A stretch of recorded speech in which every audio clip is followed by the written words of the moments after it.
Hello, dear students. Once again, I welcome you all to my online classes.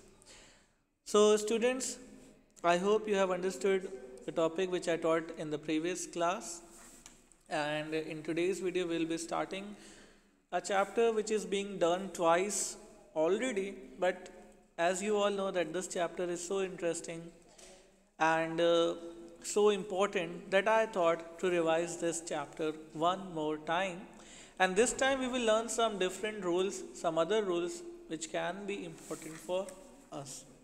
So the chapter here in front of you is adjectives. आज हम adjectives के बारे में rediscussion करेंगे, फिर से समझेंगे कि adjectives क्या है और इसके अलावा हर क्या क्या चीज़ें हम इसमें देख सकते हैं.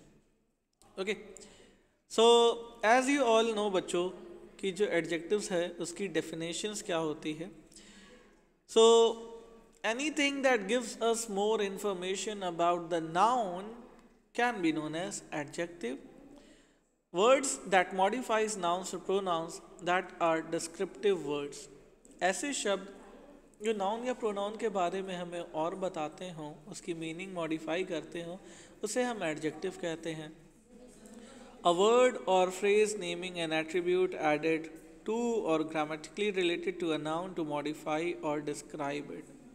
Okay, तो बच्चों एडजेक्टिव कुछ भी हो सकता है, चाहे वो वर्ड हो, फ्रेज हो, ग्रामर से रिलेटेड हो, जो कि नाउन की मीनिंग को बदल दे, नाउन के बारे में और बता दे, उसे ही हम एडजेक्टिव कहते हैं. तो how do we use adjectives, हम एडजेक्टिव्स का इस्तेमाल कैसे करते हैं, उसके लिए कुछ रूल्स हैं. Rule number 1, adjectives modify noun, adverb modify verbs, adjectives and other adverbs. तो इसमें बच्चों हम ये देखते हैं कि एडजेक्टिव क्या करता है. एडजेक्टिव नाउन्स की मीनिंग को मॉडिफाई करता है, मतलब नाउन्स के बारे में और चीज़ों को बताता है, जबकि एडवर्ब वर्ब्स के बारे में और चीज़ें बताता है और एडजेक्टिव्स और अदर एडवर्ब्स के बारे में. तो फिलहाल अभी हम एडवर्ब को तो नहीं देखते हैं, हम देखते हैं एडजेक्टिव्स को. तो बच्चों यहाँ पर हम देखेंगे रिचर्ड इज़ केयरलेस. तो रिचर्ड के बारे में हमें और इन्फॉर्मेशन ये मिल रही है that he is careless. Careless is a person who doesn't care about his things. जो चीज़ों को केयरफुली ना करे उसे हम केयरलेस कहते हैं. Rule number 2, an adjective always follows a form of the verb to be and when it modifies the noun before the verb. Okay, so यहाँ पर बच्चों ये कह रहे हैं कि adjectives, जब भी हम adjective यूज़ करते हैं, जैसे कि अगर हम ये एग्जाम्पल दिखाएं, they tried to be helpful. Okay, तो an adjective always follows a form of a verb that when it modifies the noun before the verb.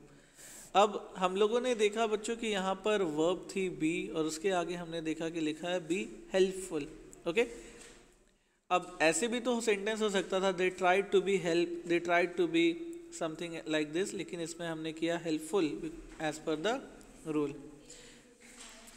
Rule number 3 देखते हैं. Likewise an adjective always follows a sense of verb और a verb of appearance, feel, taste, smell, sound, look, appear and seem when it modifies the noun before the verb. For example, Sharon's cough sounds bad. Okay, बच्चों हम अब आगे ये देखते हैं कि what are the kinds of adjectives. जैसा कि आप सब जानते हो कि adjectives बहुत सारे तरीके के हो सकते हैं, तो उनके kinds को हम लोग देखते हैं. Descriptive adjectives, adjectives that tell about the quality. कुछ ऐसे adjectives होते हैं जो हमें quality के बारे में बताते हैं, like what kind of quality the thing is, good quality, bad quality. Okay, जो किसी चीज़ की quality बताए. Okay, अच्छा है, बुरा है, बहुत अच्छा है, बहुत बुरा है. Among the different kinds of adjectives, descriptive adjectives are probably the most common one. Adjectives बहुत ज़्यादा होते हैं, बहुत सारे होते हैं, लेकिन उनमें से सबसे ज़्यादा जो होते हैं वो डिस्क्रिप्टिव एडजेक्टिव होते हैं. डिस्क्रिप्टिव का मतलब जो चीज़ों के बारे में और हमें डिटेल में बताते हैं. Okay, they simply say something about the quality और a kind of noun or pronoun they are referring to. तो बच्चों जो भी डिस्क्रिप्टिव एडजेक्टिव्स होते हैं जो नाउन और प्रोनाउन के बारे में हमें ज़्यादा इन्फॉर्मेशन बता देते हैं।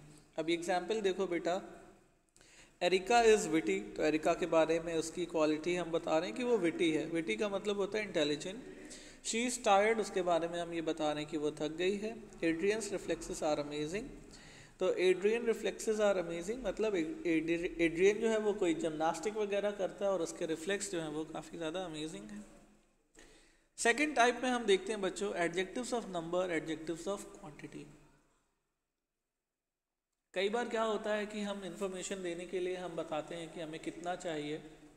कई बार होता है हम नंबर में बताते हैं, जैसे कि आप मार्केट में जाते हो फ्रूट्स खरीदने, तो आप बनानास को कहते हो कि हमें हाफ डजन चाहिए, 1 डजन चाहिए, मतलब नंबर्स में उसे लेते हो।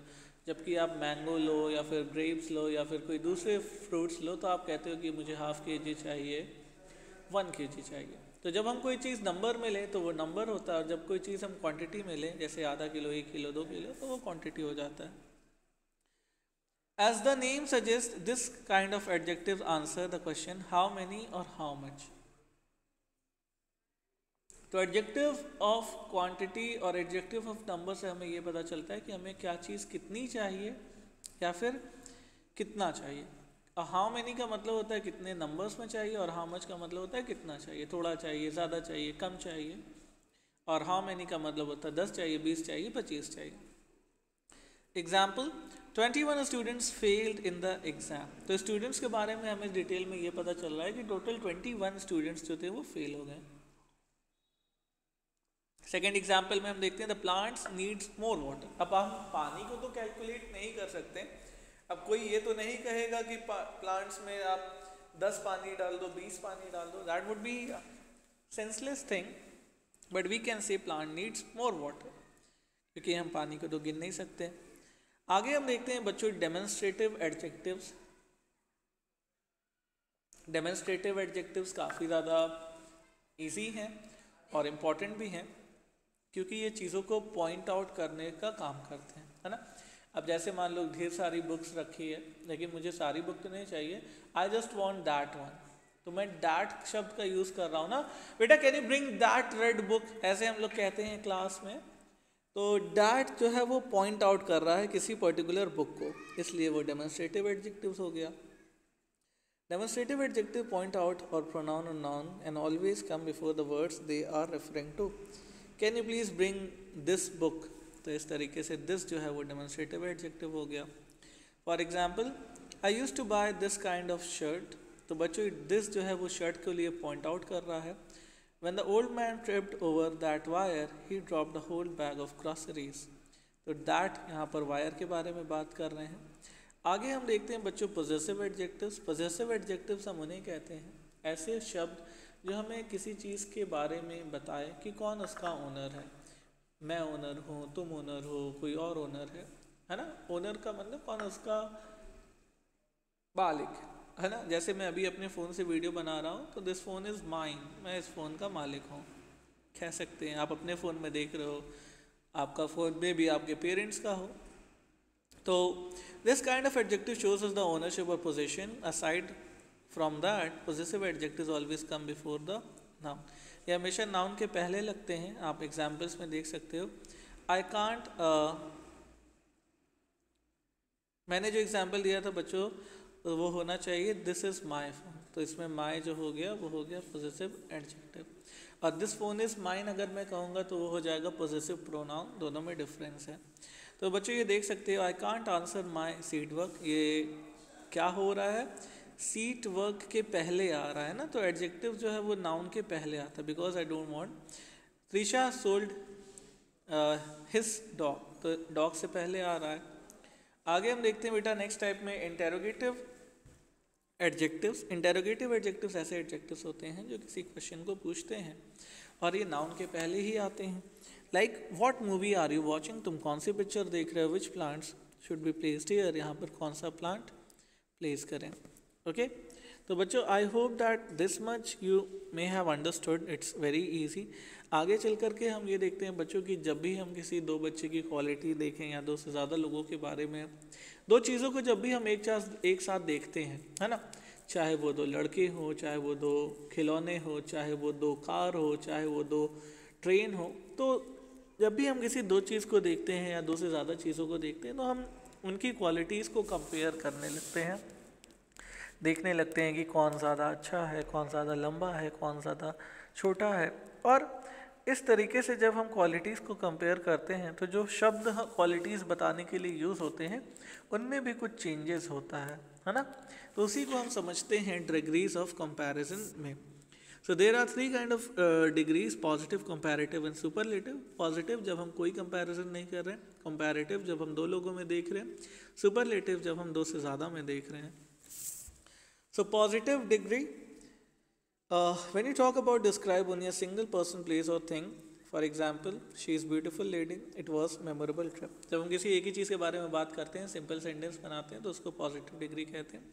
Comparative degree when you compare to someone else, जब दो लोगों में हम किसी चीज़ की बात करें। When you are comparing to person, place और थिंग्स, फॉर एग्जाम्पल जनरली बच्चों क्या होता है कि जब हम दो लोगों में कंपेयर करते हैं तो हम ये देखते हैं कि अगर जो ज़्यादा कोई लंबा है, मोटा है, छोटा है, तो हम उसमें ER लगा करके चेंजेस कर देते हैं। फॉर एग्जांपल मान लो कि तुम्हारा भाई तुमसे ज़्यादा लंबा है, so you can say my brother is Elder than me. Okay, इस तरीके से हम देखते हैं। और कई बार ऐसा होता है कि हम कुछ बड़े बड़े वर्ड्स को देखते हैं तो उसमें हम मोर और मोस्ट का यूज़ करते हैं। सो that's it for today. I will be explaining other things in next video. So I hope you have understood this much. Thank you so much for watching this till here. Okay, bye bye.